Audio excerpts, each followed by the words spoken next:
Jackson College of Ministries tells three things. Jackson tells where it is. At that particular time, the church was far more well known than the college. So the church made the college, not the college made the church. So it told where it was. Number two, it became a college because we expanded our curriculum and our disciplines. Number three, ministries was one. In fact, they thought the word ministries was a little far left, but now it wasn't. But a couple of years after then, the word ministries became the buzzword for every ministry. You can have ministries, others can have ministries.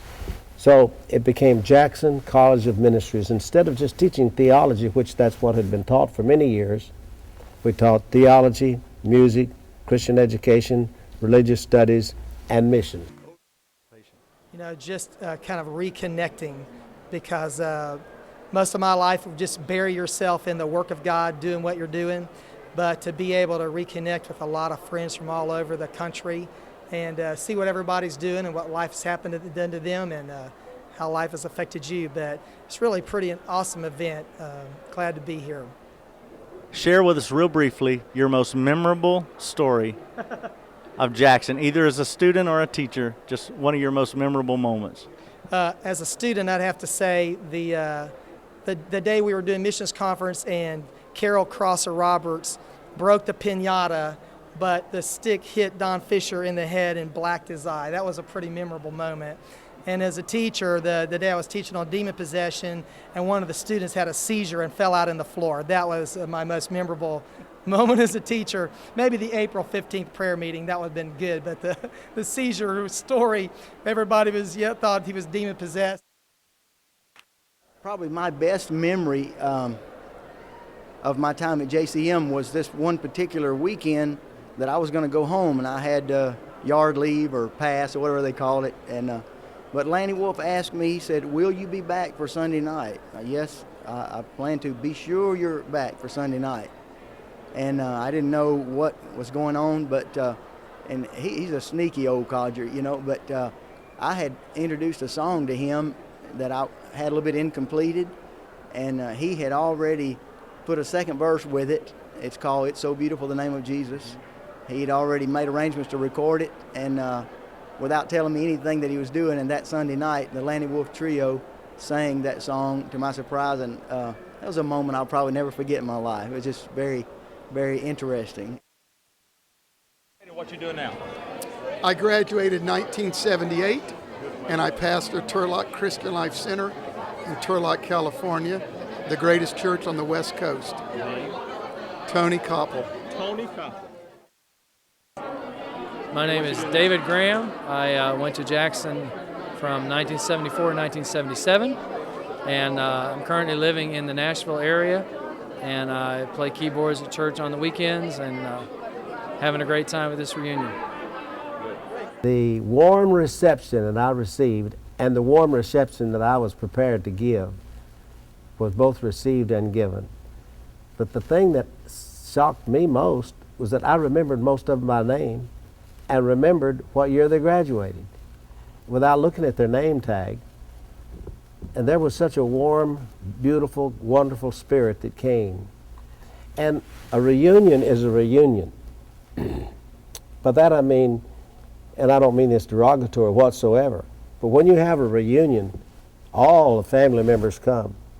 And anybody that's ever been part of the JCM experience, I'm sorry, it's kind of like the mafia. You never get out. I don't care what you do, you never get out. And the thing that was there, I mean, all of us came from different walks of life at that time. But when you have a family reunion, you may have two of your worst uncles show up that's drunk, but they are drunks. And so JCM has a loyalty beyond loyalties to other organizations, to each other, that supersedes where they're ministering and what they're doing and so forth. There's not anything I wouldn't do for any of them. What has been one of the sweetest or most memorable things that has come to your mind as a part of your life when you were at JCM? Oh, I guess it's just the relationships that got built. There was some tremendous relationships that, you know, when you come back after 25 years, these guys I haven't seen. And that just like you never missed a beat. You know, there was a lot of things that were started then that began to be lifelong. In fact, looking around, there's some of these guys being lifelong friends. Never dropped a relationship. Do you see things that you earned and gained and learned at Jackson College of Ministries that help you now as part of the pastor of a 6,000 member church here in Nashville? Would, to young people who are going to a Christian college, would you look back now and say, it was worth the time that I invested and I learned things and gained things that have helped me to this very day? Yeah, I mean, looking back, being in a controlled environment, which is almost like people call it a hothouse mentality, yet being there, you're able to grow in a certain way that maybe in another environment I would not. There's things I picked up in Jackson that still to this day, I can still remember prayer meetings, chapel services that really formed my life. And even the classes, the discipline of some of the classes, of the things that you learn there, that's still with me today. The Ruby Martin, you know, Sister Martin, God bless her heart. Some of that Old Testament survey stuff still sticks in your mind, you know. I see Jesus in the Old Testament, right? Absolutely. I mean, that was her big thing. I see Jesus in the Old Testament. Well, I knew all my life for that I was called to the ministry. I heard guys talk about how, you know, they were 14 when the Lord called them or whatever, but I don't remember that calling specifically. I just knew always that that's what I wanted to be. And when I got to be a senior in high school, I knew that wherever I went, I had to have a strong music emphasis. And of course, hearing about Lanny Wolfe all my life, I knew that I could go there and get the theology I needed from Brother Kraft and the men that were there, but also have the strong influence of music. And so that was the main decision-making factor for me, is getting the theology and the music at the same time. My name is Dorian Miller, was Webster. I was at Jackson 79, 80, 81, and I am in Goodlettsville, Tennessee. Is that all you want? Good. What are you doing now? I am a transaction coordinator for Century 21 Premier. My name is Joel Lewis. This is my wife, Anita. I was at Jackson in the fall of 1974, graduated in 1977. What are you doing now? I sell Steinway pianos. I'm Tommy Galloway, pastor Word of Life Church in Tupelo. I've been there for almost 9 years. Good. Lord have mercy. 9 years, brother. How long you been out of prison? Back a lot of memories, but all the people who see you on TBN, the people who see your books in bookstores, don't have a clue that there was a night that you almost went to glory before you ever wrote anything. From the pulpit. You grabbed a microphone from one sound system and a microphone from the other and went into electrical shock, and I jumped up from the piano. Everybody was sitting there just looking at you. They thought you were pulling a prank or something, and I had to go grab the mic out of your hand, and I think I saved your life. I think probably I grabbed the mic. Well, I don't know. I hollered. Okay. I'm trying to figure out a way that I saved your life, and you'd owe me some of the royalties off of your book sales. Tell me what going through Jackson meant to you, and how the connections and the friendships that you made and what you gathered there has shaped your life today. Well, that's 30 years ago, if I remember right. We were there about 1973. And 74, January of 74, I think is when we came. Yes. And that's where she and I got engaged. So JCM means a lot to me. When I went there, to call it a campus would have done disservice.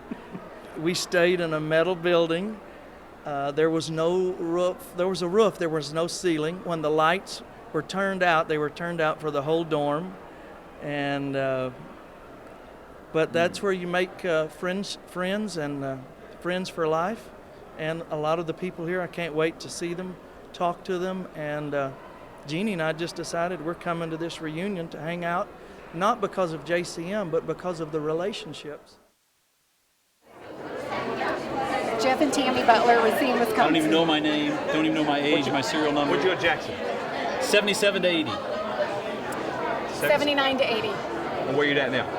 Racine, Wisconsin for 19 years.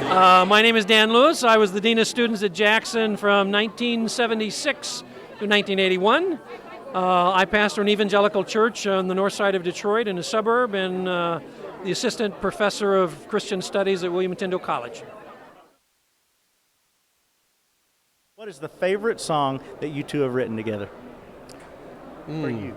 I think Lead Me Lord, probably, because it really speaks so much of what we've tried to do over the last several years, just saying, God, you're the one who called us. You know what I'm, sometimes you get your attention on people and on following individuals or leaders, and ultimately you have to come back to that place where you say, God, you're the one who called me to do this, and I want to do this as unto you. That's great. What's your favorite? You know, on the same line, put your life into the Master's hands. We don't sing it that much. We just pulled it out and sang it. We wrote it when we were going to California to be at the Bible College. And we just pulled it out because we're working at a Bible college now, and with the same heart, a similar heart as the one there. And so that means a lot to me. That's exciting. What brought us together was the JCM experience. The experience at church. We had powerful church services. We had wonderful church services. We had chapel services. We had all the chorale, all of the choir, all of the experiences of people traveling. All of that was a bond. It's like it's like the Sacketts. You know, one Sackett may be in trouble, but there's 40 more on the way. You know. And I think these that were there that had been out of the loop for 20, 25 years, maybe they might have been going to church somewhere, maybe not, they'll go back and they'll say, hey, listen, there's something to this. And they'll stay in touch with this beautiful JCM experience. And so there was a bond of love and devotion to each other.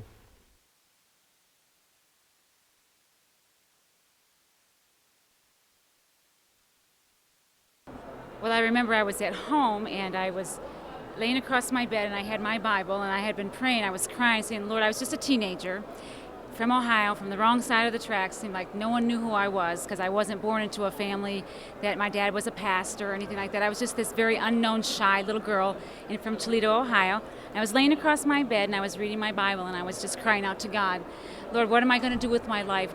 You know, just come and help me find a path for my life. And somewhere in that time of prayer, the phone rang, and it was Lanny Wolf. And it was like an answer to the prayer. God saw me where I was in my bedroom in this little tiny house in Toledo. And when I heard his voice and he wanted to know if I was coming to Jackson, I was so excited. I was afraid and I was excited, but I knew that God had chosen me. Even though Lanny called, I knew that God had a purpose for my life through this trio, and it was an honor.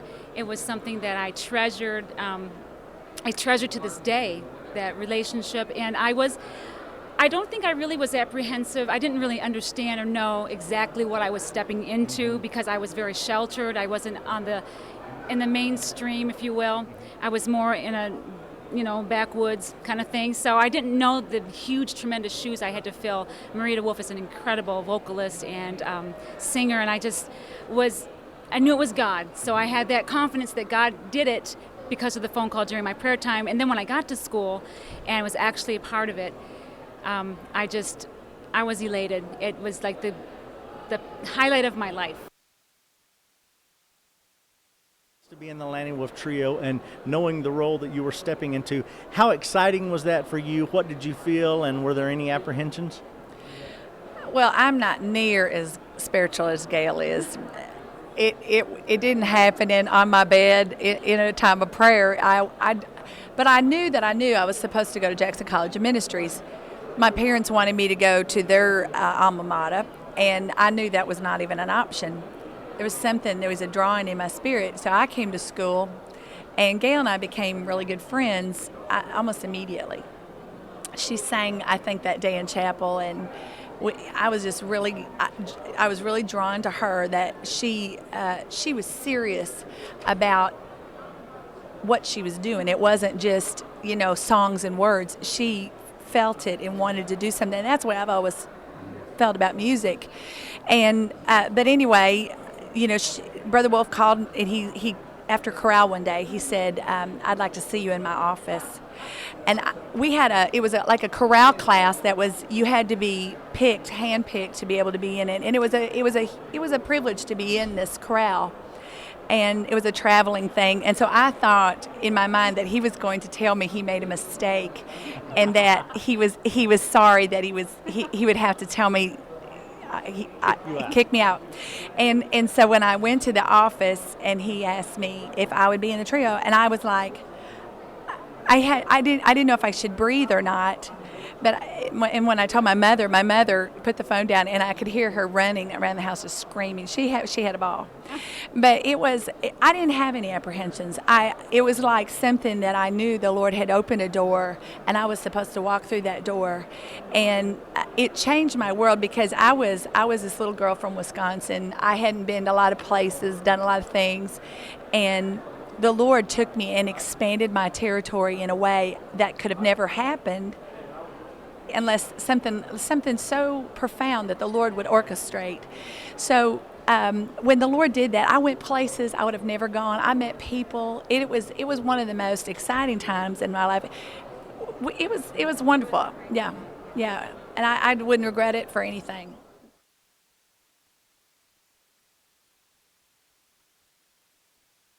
I do remember how I felt when I received a Dove Award, or a couple Dove Awards. It was an exhilarating feeling. It was something that was at a zenith in my life. But you know what? I was thinking when I'm running into all these people that have been a part of my life, I've been a part of their life, this probably is the closest feeling of what it might feel like. We've sung about it, we've written about it, the reunion in heaven. And what it's going to be like to see people that we may have not seen for 10, 15, 20 years. This really goes beyond words. It's such an awesome feeling. It's like surreal, weird, but a good surreal and a good weird. And it's just more than awesome. It's just fabulous. And it's long overdue. And so I appreciate all the folks that have spent so much time to conceive the idea and implement it. I'm Landy Wolf. And I'm Marita Webster. And I'm Dave Peterson. And we are the Landy Wolf Trio. We are the original Landy Wolf Trio. And last night was just overwhelming. One person told me it was emotional overload. And I'm thinking that's probably the best way for me to even begin to describe it. It was such a surreal evening, such a surreal moment. And of course, Marita was the big surprise of the evening because people didn't know that Marita was going to be here, and people didn't really expect for Marita to be here. And so we tricked them as much as we could, and so Lanita started singing, "Surely the presence of the Lord is in this place," and everybody thought that would be a wonderful representation of whatever the Landy Wolf Trio is.